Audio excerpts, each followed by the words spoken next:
सत्य कथा, पुरुषार्थ कथा, सुनो सुनो सिद्धार्थ कथा। सत्य कथा,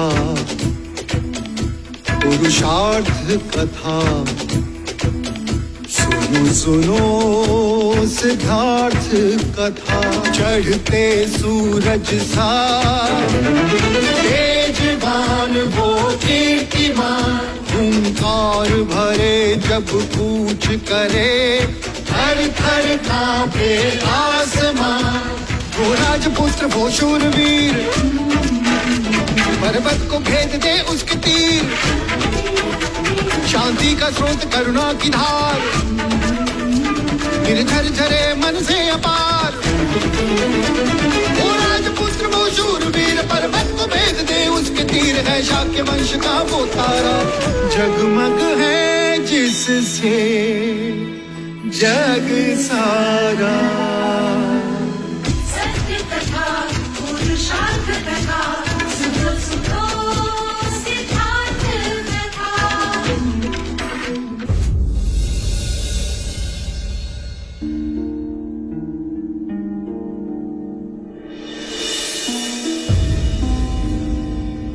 आप? बड़ी देर से सोच रहा हूं कि आपको हित चिंतक कहूं या हित शत्रु। आज अचानक आप विकल्पों की भाषा बोलने लगे। अभी अभी कौशल नरेश राजा प्रसन्नजीत को विदा करके आया हूं। बड़े अपमानित लग रहे थे। चलो अच्छा हुआ, जो समझाना था समझ गए। वैसे आप चाहते क्या हैं मचले राजा?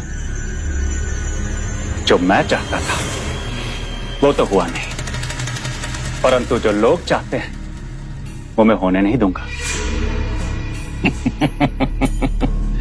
खूब समझता हूं मैं आपकी कूटनीति को।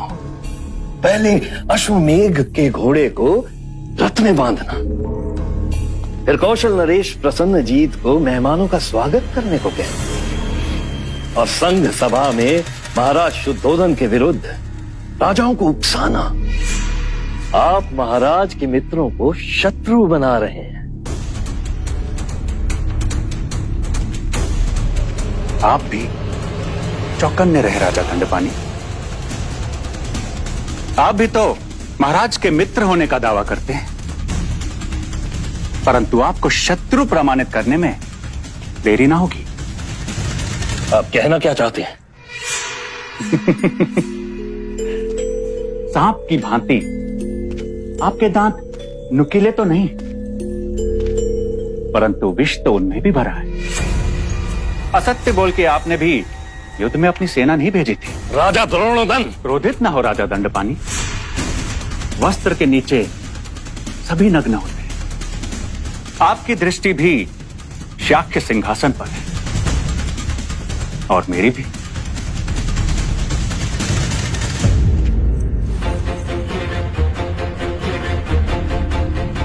कहा ना, वस्त्र के नीचे सभी नग्न होते हैं।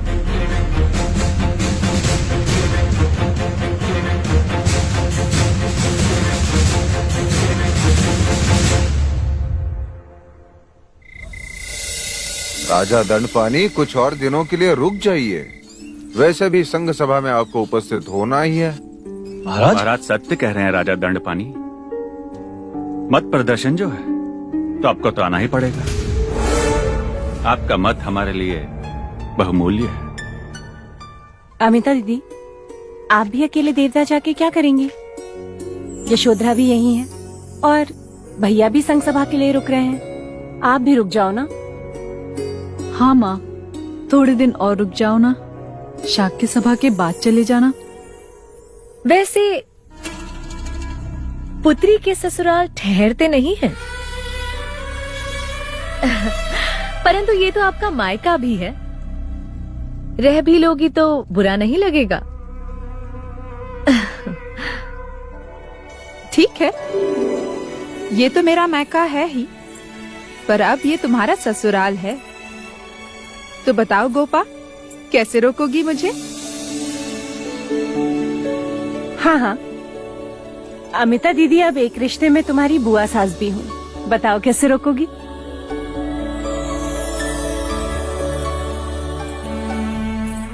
अमिता बुआ जी, आपसे विनती है, जब आप इतने दिनों बाद विवाह में आई हैं, तो कुछ दिन और रुक जाओ, जिससे इस नई वधू को आपकी सेवा का अवसर मिले। अब आप इतना आग्रह कर रही हैं नई वधू, तो हम रुक जाते हैं। देख लो, बस कहने की देर थी ना।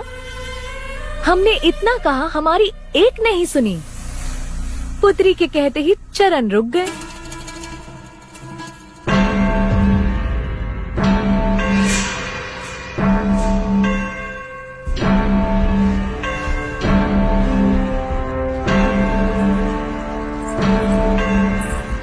ये इस समय कौन आया है? कमू का देखो कौन आया। जी महाराज।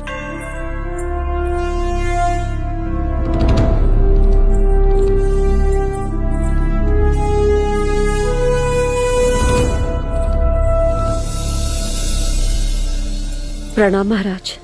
मोहिनी इस समय? कहो क्या बात है?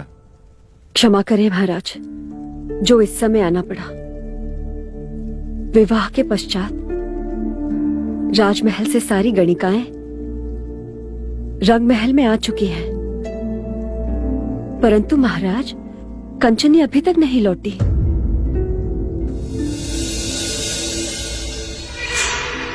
हमने उसे हर जगह ढूंढने की कोशिश की, परंतु वो कहीं नहीं मिली।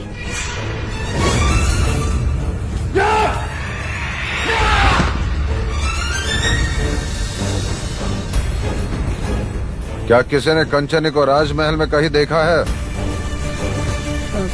नहीं महाराज। जी महाराज, मेहंदी की रात को मैंने कंचनी को राजकुमारी यशोधरा के कक्ष से बाहर आते देखा था। हाँ, वो मुझसे मिली थी। तुम्हारा संदेश मिलने पर जब मैं तुमसे तालाब पर मिलने जा रही थी, तब कंचनी ने ही मुझे रोका था कि युवराज कुमारों के साथ चौसर खेल रहे हैं और हल्दी के पश्चात महल से बाहर जाना मना है। पर मैंने तो तुम्हें तालाब पर बुलाया नहीं था। तो फिर कामुका ने मुझसे ये क्यों कहा कि आपने मुझे तालाब पर मिलने बुलाया है?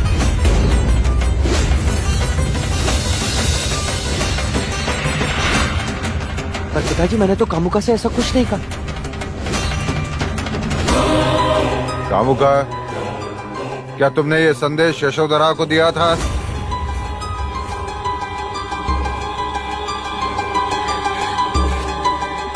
हाँ महाराज।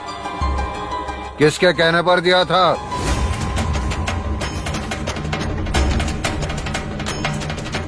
बताओ कामुका, किसके कहने पर किया तुमने ऐसा?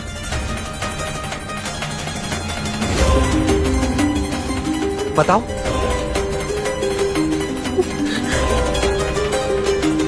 कंचनी,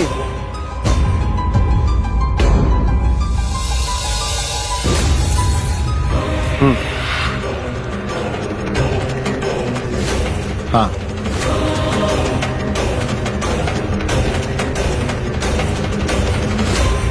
कंचनी के कहने पे। तुम कैसे जानते हो? जब कंचनी कामुका को संदेश देने का काम सौंप रही थी, उस समय मैं वहां उपस्थित था। कंचनी मेरी सेवा में थी। हाँ हाँ। पर ज्येष्ठ, ऐसा झूठा संदेश कंचनी ने कामुका को क्यों दिया? ये मैं कैसे जान सकता हूँ महाराज? उस दिन भी उसी ने मुझे रोका था और मेरी चुनर धुलवाने की बात कहकर वो उसे अपने साथ ले गई थी। पर उसने ऐसा क्यों किया? अब इस प्रश्न का उत्तर तो कंचनी ही दे सकती है ना? अनुज, सेनापति से कहो कि रंग महल की गणिका कंचनी को हमारे सामने उपस्थित करें। अवश्य भाई महाराज।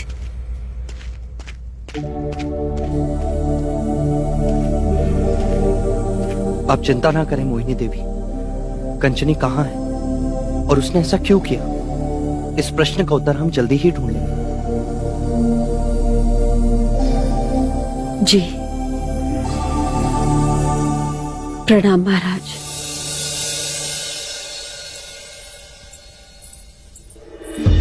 युवराज, अब इन प्रश्नों के उत्तर तो कंचनी की राख से पूछना। जीवन में कुछ प्रश्न निरुत्तर होते हैं सिद्धार्थ, निरुत्तर। और अब कंचनी भी इनमें से एक प्रश्न है।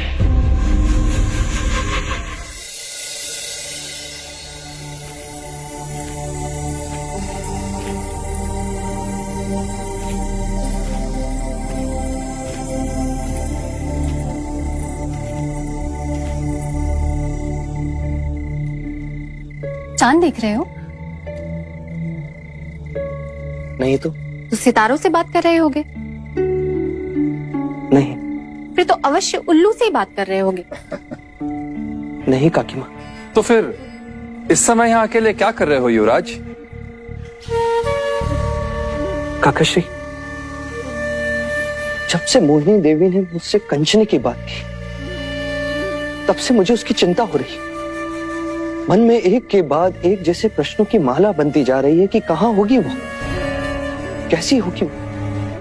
और उसने गोपा को कामुका के द्वारा यह संदेश क्यों भेजा कि मैंने उसे तालाब पर बुलाया और फिर स्वयं ही जाकर उसे रोका। तुम व्यर्थ चिंतित हो रहे हो सिद्धार्थ। सैनिक उसे ढूंढ रहे हैं, मिलने पर सारे प्रश्नों के उत्तर मिल ही जाएंगे। वैसे भी कोई स्त्री गणिका का जीवन नहीं जीना चाहती। जब भी किसी को कोई योग्य साथी मिल जाता है तो वो उस अवसर को जाने नहीं देती, चली जाती है। कदाचित उर्मिला की तरह उसे भी कोई मिल गया हो। हाँ? तथास्तु, यदि ऐसा हुआ है तो मुझे बहुत आनंद होगा। तुम बहुत भावुक हो सिद्धार्थ, जो एक गणिका के लिए इतनी चिंता कर रहे हो। नहीं होता, किसी को पता नहीं होता कि वो जीवित है या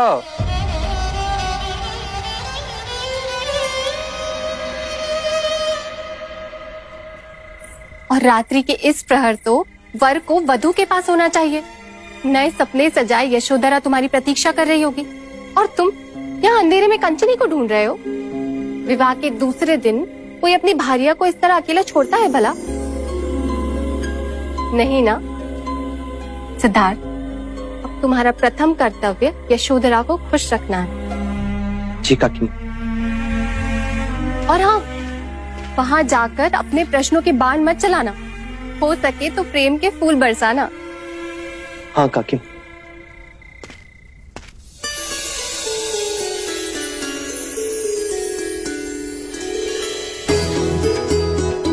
राजकुमारी यशोधरा, युवराज सिद्धार्थ पधार रहे हैं। मैं कब से तुम्हारी प्रतीक्षा कर रही हूँ। क्यों? तुमने जो उपहार दिया था वो ही तुम्हें दिखाना है। मैंने तुम्हें कौन सा उपहार दिया गोपा? नहीं दिया तो कोई बात नहीं, पर तुम तो जानते हो ना कि ये गोपा अपना उपहार अपने आप ही ले लेती है। याद है ना पिछली बार बांसुरी ली थी? हाँ। और अब क्या चुराया तुमने?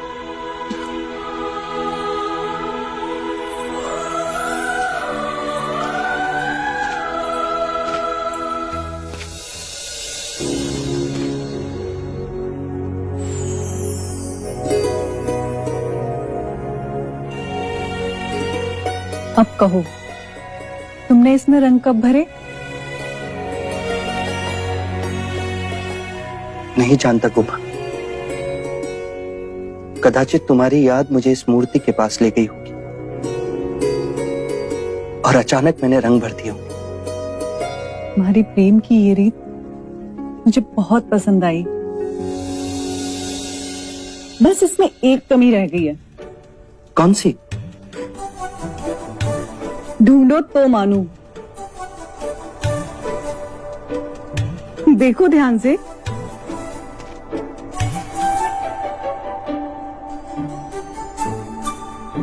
मान लो कि आज तुम्हारी दृष्टि की कसौटी है।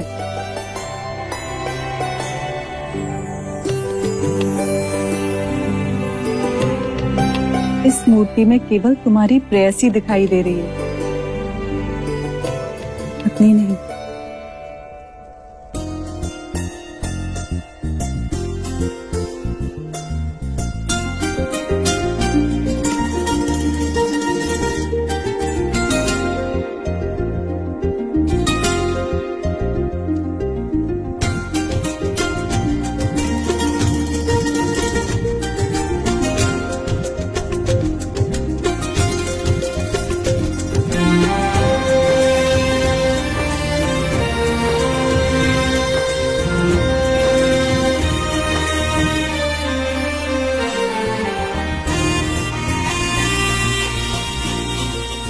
मांग में सिंदूर भरने का अर्थ स्त्री के जीवन को खुशियों से भर देना। ये सिंदूर हर दिन हर घड़ी स्त्री को विवाह के उस पल की याद दिलाता है जो उसके जीवन की सर्वोच्च घड़ी होती है। तुम दृष्टि की इस कसौटी में उत्तीर्ण हुए युवराज।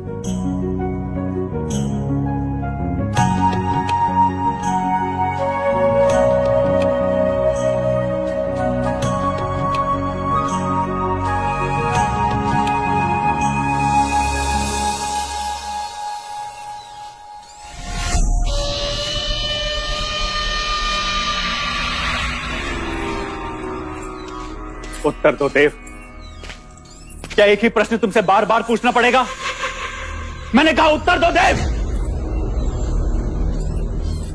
जब वो कंचनी की बात से अवगत नहीं है तो फिर आप क्यों उसे? तुम चुप रहो मंगला।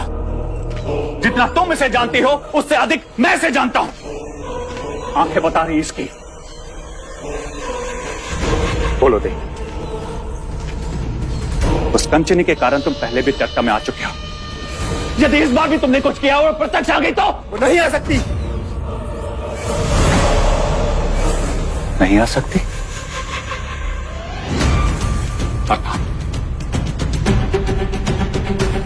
प्रत्यक्ष वो आते हैं जो जीवित होते हैं। मार दिया मैंने उसे।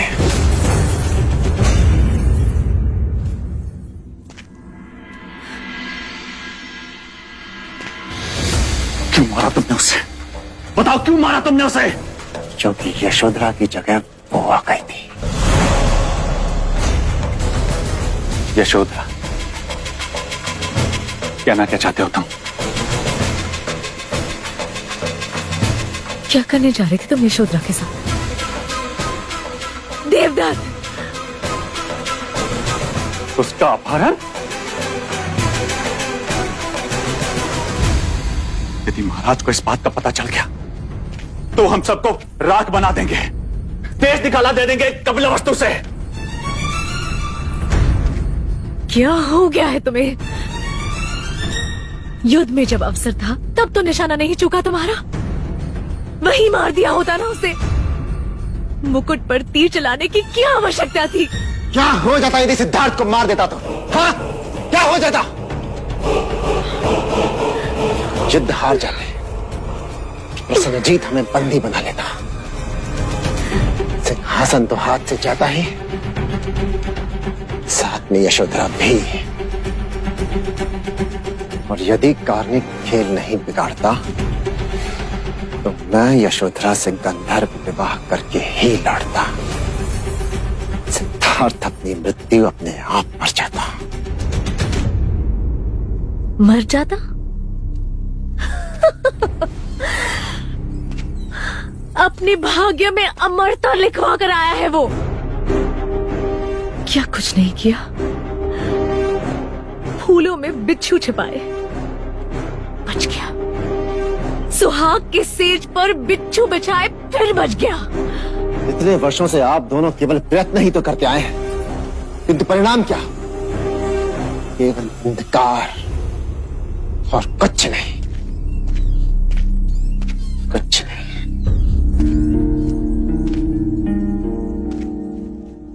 पर उसी अंधकार में एक मार्ग दिख रहा है।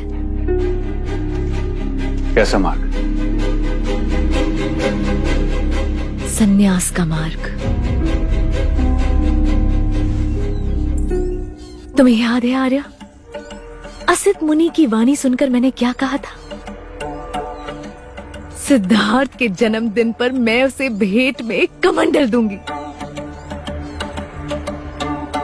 अब वो समय आ गया है आर्या। साधु संत सन्यासी दुख दया माया पीड़ा वैराग्य और फिर वानप्रस्थ। तुम कहना क्या चाह रही हो? यही कि सिद्धार्थ के पास बस 2 मार्ग हैं,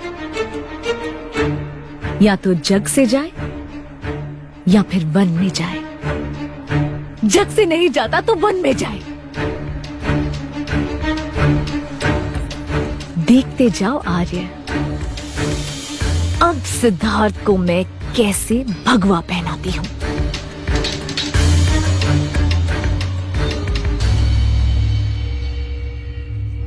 ये देखो सिद्धार्थ, ये है 7 खंडीय आवास, ये है 9 खंडीय आवास और ये 12 खंडीय आवास। ये तुम दोनों के लिए, ताकि तुम हर ऋतु में वैवाहिक जीवन का आनंद ले सको। परंतु इन सब की क्या आवश्यकता थी पिताजी? आवश्यकता है पुत्र, नई गृहस्थी में एक दूसरे को समझने के लिए अवकाश चाहिए। तो फिर पिताजी, मैं और गोपा इन आवासों से दूर ऐसे शांत स्थान पर जाना चाहेंगे जहां प्रकृति का आवास हो, जो निसर्ग के समीप।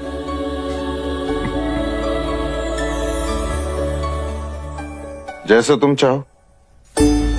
एक उपहार आपने अपने पुत्र को दिया, तो अब एक उपहार मैं भी अपनी बहू को देना चाहती हूँ। अवश्य अवश्य। लौशिका,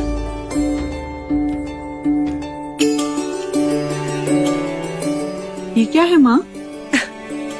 ये सूत्र कुलगुरु ने तुम्हें पुत्र रत्न प्राप्ति के लिए दिया है। इसे विवाहिता की बाईं हाथ की कलाई में बांधा जाता है। कहते हैं जिस दिन संतान का आगमन संभव हो जाता है, ये सूत्र अपने आप छूट जाता है। माँ, क्या तुम सचमुच इन सब बातों पर विश्वास रखती हो? विश्वास एक परंपरा है सिद्धार्थ, और हमें उन नियमों का मान रखना चाहिए। परंतु समय के साथ उनमें परिवर्तन होने चाहिए। क्षमा करें माँ, पर कहते हैं हमारे पूर्वज जंगलों में रहते थे, निर्वस्त्र घूमते थे, पर हम सब तो वस्त्र पहनते हैं। वो पेड़ों और गुफाओं में सोते थे, हमने हमारे सोने के लिए आवास बनाए। वो शिकार करते थे, हम धान उगाते। परिवर्तन तो सब जगह है, तो इन नियमों में क्यों नहीं? सिद्धार्थ, कुछ बातें ईश्वरीय होती हैं, उन्हें बदलना ठीक नहीं। यही तो प्रश्न है कि मैंने केवल ईश्वरीय बातें सुनी। इन बातों को कहते हैं ईश्वर को तो किसी ने नहीं सुना।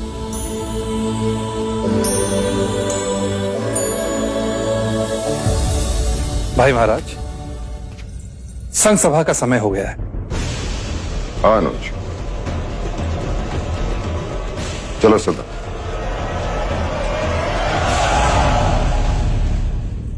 आज संघ सभा में हम पर कई प्रश्नों के तीर चलाए जाएंगे, और उन सभी प्रश्नों के उत्तर हमारे पास हैं पिताजी। यदि हमारे निष्ठा पर कोई प्रश्न करे तो तुम्हें शांत रहने की कोई आवश्यकता नहीं, चाहे मतदान पर उसका जो भी प्रभाव पड़े। अब निश्चिंत रहें, हमारी प्रामाणिकता ही हमारी शक्ति है पिताजी। सत्य हमारे पक्ष में है। संपूर्ण शाक्य संघ मिलकर भी उस सत्य को झुठला नहीं सकता।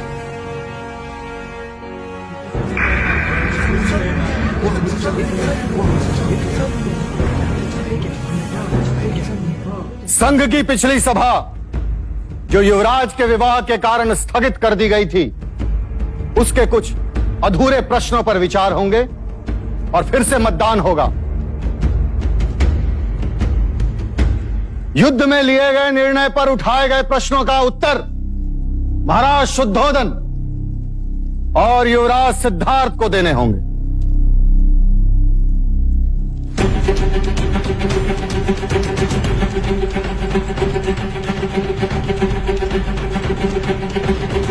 भाई महाराज आप प्रश्नों के उत्तर हमें देने तो अध्यक्ष के स्थान पर बैठने का अधिकार हमारा कैसे हो सकता है अनुज?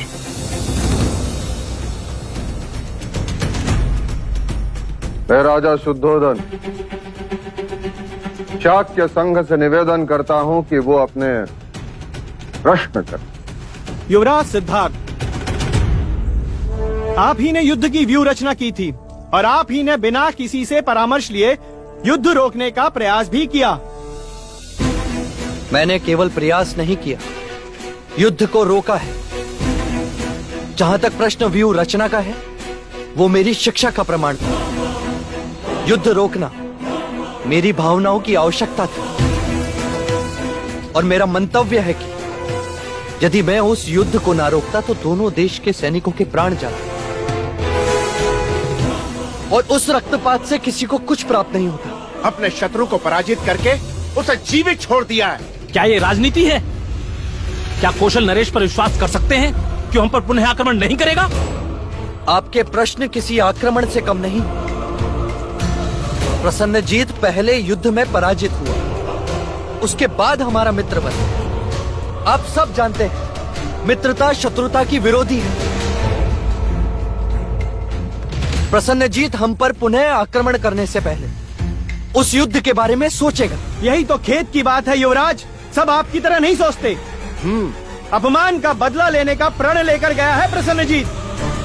जाते हुए कहकर गया है कि कपिल वस्तु को उद्ध्वस्त कर दूंगा।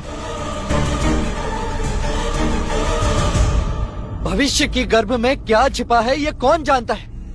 ना आप ना मैं। तो फिर हम कल की चिंता क्यों करें? महाराज शुद्धोधन, कौशल से युद्ध के कारण कितनी प्राण हानि हुई है। सवारी और शस्त्र जुटाने में राजकोष खाली हो गया है। क्या आपको इसकी चिंता नहीं है महाराज? है, परंतु उस समय युद्ध हमारी प्राथमिकता थी। तो विजय के पश्चात आज तक आपने प्रसन्नजीत से युद्ध का खर्च क्यों नहीं लिया महाराज? शीघ्र ही लेंगे। तब जब प्रसन्नजीत हम पर पुनः आक्रमण कर देगा तब? हाँ बोलिए बोलिए। विवाह में प्रसन्नजीत को आमंत्रित कर आपने अपनी मनमानी की। युद्ध से पहले प्रसन्नजीत हमारा शत्रु था और युद्ध के पश्चात हमारा मित्र, और मित्र को विवाह में आमंत्रित करना हमारा कर्तव्य था। वाह युवराज, और युद्ध में जितने शाक्यों ने अपने प्राण दिए उनके प्रति आपका कोई कर्तव्य नहीं? केवल व्यर्थ बातें करने का कोई अर्थ नहीं। यदि आप शाक्य शूरवीरों के बलिदान को सम्मानित करना जानते हैं तो बताइए, आप में से कौन है जो उन घायल सैनिकों की पीड़ा पूछने गया?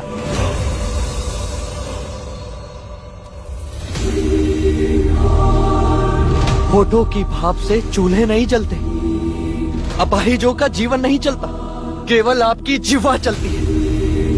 और ये बात मैंने पहले भी कही है और आज भी कहता हूं, युद्ध केवल रणभूमि में नहीं लड़े जाते, युद्ध पश्चात उन घायल सैनिकों के घरों में युद्ध लड़े जाते हैं। आप तो केवल इस तलवार का रक्त पहुंचकर अपनी विजय की गाथा का शौर्यगान करते हैं, लेकिन वो अपाहिज, वो निराधार अपना जीवन अंधेरे में व्यतीत करते हैं। कुछ सुध है आपको इस बात की? युद्ध हम भी नहीं चाहते, परंतु कोई हम पर आक्रमण करेगा तो तलवार म्यान से निकालनी ही पड़ती है। सुरक्षा के लिए, शांति के लिए, अपने देश की रक्षा के लिए। हाँ अवश्य।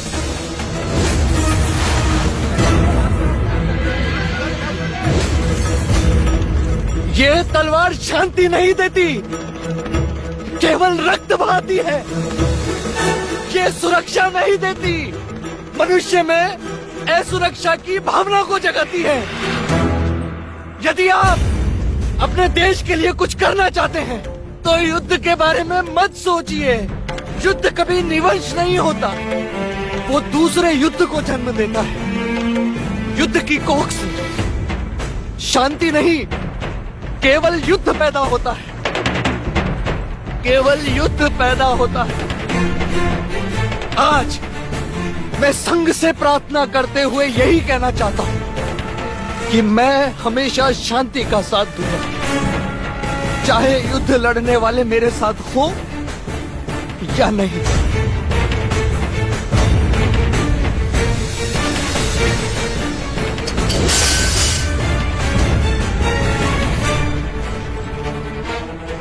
यह संघ का अपमान है। हाँ, ये अपमान है। पर युवराज की बातों में मनुष्यता के लिए सम्मान है।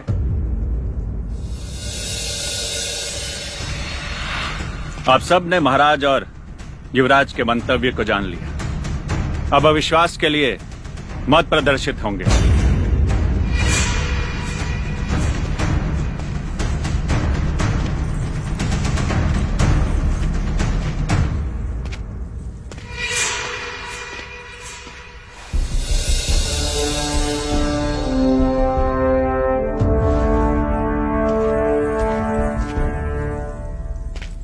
शाक्य संघ अध्यक्ष होने के नाते मत प्रदर्शन से पहले मैं संघ से कुछ निवेदन करना चाहता हूं। जो शाक्य राजा मेरे और सिद्धार्थ के पक्ष में हैं, वो अपनी तलवार तेरे दाहिने ओर रखें, और जो हमें विरोध कर रहे हैं वो अपनी तलवारें मेरी बाईं ओर रखें। यदि मतों में मैं पराजित रहा तो मैं अभी से यह मुकुट नहीं पहनूंगा, और यदि मैं जीत गया तो जिस राजा ने मेरे भाई और तलवार रखी है वो आज से मुकुट नहीं पहनेगा।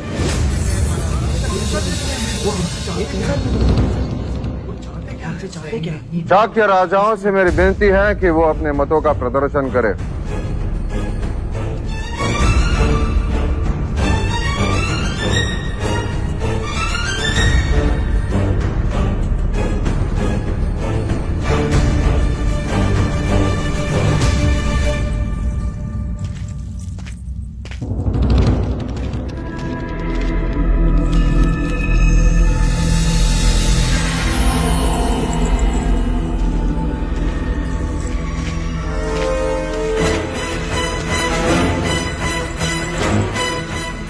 पहले आप विरोध में मत डालिए, फिर मैं जाऊंगा मंझले राजा। अनुज द्रोणोदन,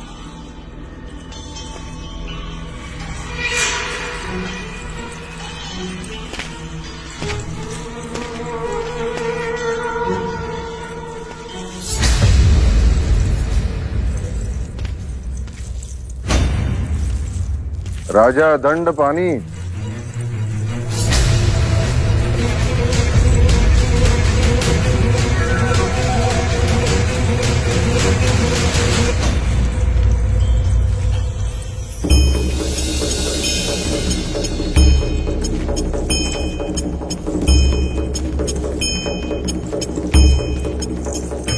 अब आप लोग क्या विचार कर रहे हैं?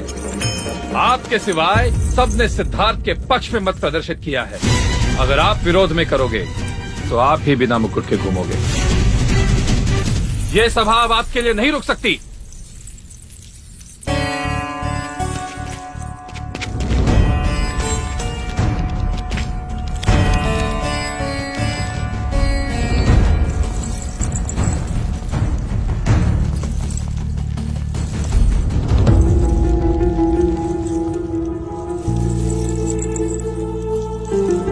ये मत प्रदर्शन ये प्रमाणित करता है महाराज कि सारा शाक्य संघ आपके साथ है, और ये सभा युवराज सिद्धार्थ के साथ है। कोई विरोधी नहीं, अर्थात सब आपके और सिद्धार्थ के निर्णय के साथ हैं। महाराज शुद्धोधन की, महाराज शुद्धोधन की, महाराज शुद्धोधन की, महाराज शुद्धोधन की। महाराज शुद्धोधन की, महाराज शुद्धोधन की, महाराज शुद्धोधन की, महाराज शुद्धोधन की, महाराज शुद्धोधन की।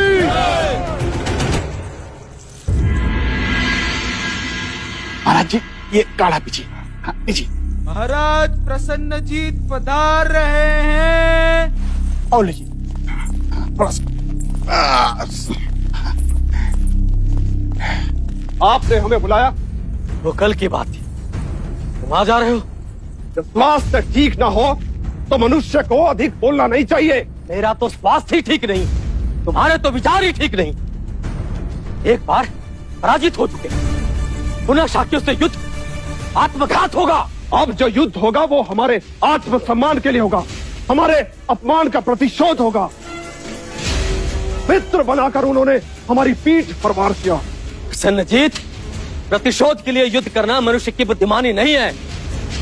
तुम अच्छी तरह से जानते हो कि सिद्धार्थ के विवाह में सारे पड़ोसी राजा उपस्थित थे। हमें किसी राजा का भय नहीं, शाक्यों से युद्ध अटल है पिताजी।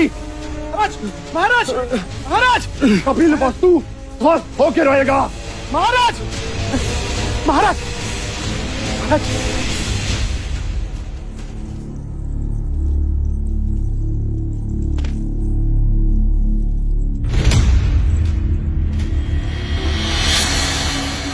आपके रोकने से युद्ध टलेगा नहीं।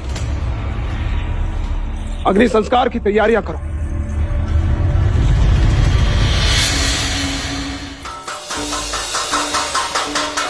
मंगल मंगल मंगल, केवल शुभ मंगल हो। क्या बात है काकी माँ, आप बड़ी प्रसन्न दिख रही हैं। केवल मैं ही नहीं, सारा महल, पूरा राज्य, सब खुश हैं। पूछे तो क्यों?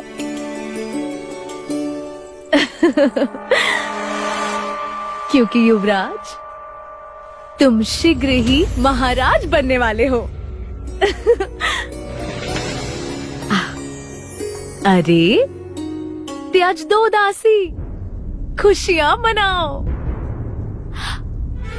आज शाक्य संघ की परिषद में किसी भी राजा ने तुम्हारे विरुद्ध मत नहीं दिया ना? हाँ काकी माँ, ये घटना अपने आप में एक आश्चर्य है।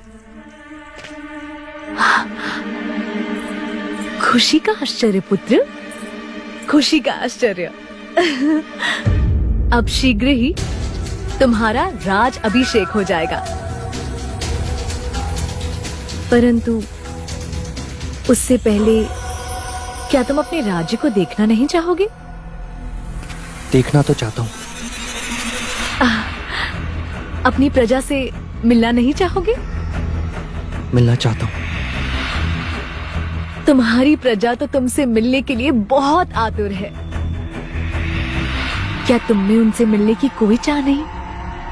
है काकी माँ, पर पिताजी की आज्ञा का उल्लंघन नहीं कर सकता। हाँ, वो तो है।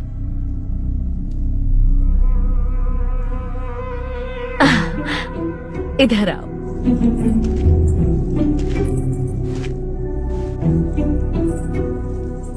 ये मैं तुम्हारे लिए लाई हूँ, अच्छा लगा? अरे रे, इसे मत खोलो, इसे बंद ही रहने दो। ये तो तुम्हारे लिए है ना? परंतु खोल कर नहीं देखूंगा तो मुझे पता कैसे चलेगा इसमें क्या है? वही तो मैं कह रही हूँ पुत्र, इतनी छोटी सी डिब्बे को खोलने के लिए इतनी आतुरता, और इतने बड़े राज्य को देखने के लिए कोई आतुरता नहीं। महाराज तो उत्सव मनाकर, तुम्हारे सर मुकुट रखकर शीघ्र ही तुम्हें शाक्य राजाओं का महाराज घोषित कर देंगे। परंतु पुत्र, उससे पहले तुम्हें अपनी उस प्रजा को जानना चाहिए जिस पर तुम राज करने वाले हो।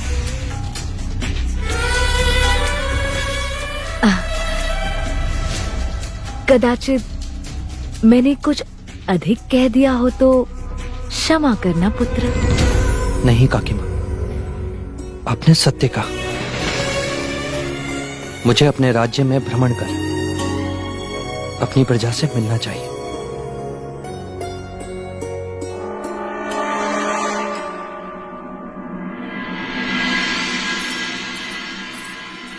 बधाई हो महादेवी, बधाई हो। गरीबों में अन्न बांटो, ब्राह्मणों को दान देकर खुश करो। आज तुम्हारे पुत्र ने शाक्य सभा में सभी राजाओं का वाक कर दिया। सब बस उसे सुनते रहें, उसके विचारों से प्रभावित होते रहें। किंतु हुआ क्या देव, विस्तार में कहिए। जानने के लिए केवल इतना है महादेवी कि आज शाक्य सभा में युवराज सिद्धार्थ के विरुद्ध एक भी मत नहीं पड़ा। अरे वाह, तो यहाँ भी मेरे पुत्र का यशोगान चल रहा है। मैं चाहता हूं कि अब सिद्धार्थ ही राज का कारोबार संभाले, उसकी कार्य पद्धति को समझे, जाने, ताकि मैं उसका राज्याभिषेक कर सकूं और राजपाट के बंधन से मुक्ति पा सकूं। राज्याभिषेक? परंतु आज ही तो आपने कहा था कि मैं और गोपा जहां जाना चाहें वहां जा सकते हैं। हाँ, मैं अब भी उस कथन पर कायम हूं। राज्याभिषेक बाद में होगा। बोलो, कहां जाना चाहते हो? कपिलवस्तु की सीमाओं के बाहर।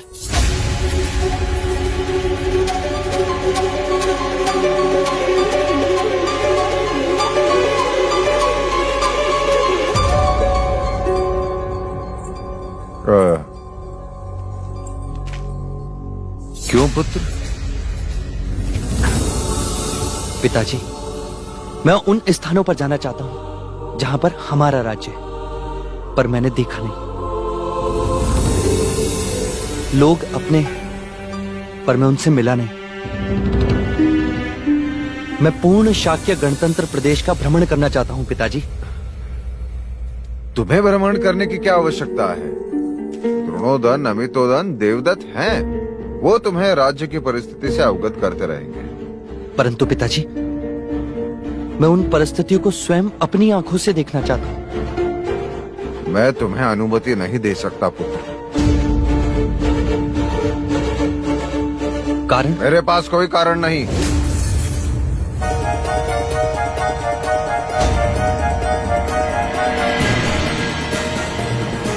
तो फिर मैं भी राज्य का कार्यभार नहीं संभाल सकता, अपना राज्याभिषेक नहीं करवा सकता।